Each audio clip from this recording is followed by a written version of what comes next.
In South Sudan, Vietnam's Level 2 Field Hospital No. 7 has once again proven its professionalism and commitment to peacekeeping duties as it completed 3 major missions on November 11th despite harsh weather conditions.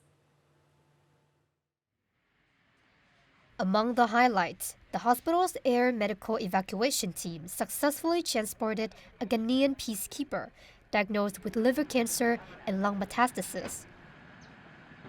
The operation was carried out in close coordination with UN air transport units and mission departments, ensuring strict compliance with international medical evacuation protocols.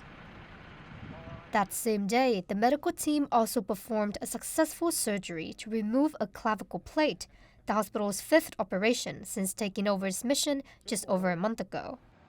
Additionally, the hospital welcomed a UN inspection team evaluating its contingent-owned equipment. The team praised the Vietnamese unit for its well-organized operations and compliance with standards on equipment, medical services, environmental hygiene, fire safety, and logistics. These achievements once again highlight the professionalism, unity, and capability of Vietnam's peacekeeping forces serving in South Sudan.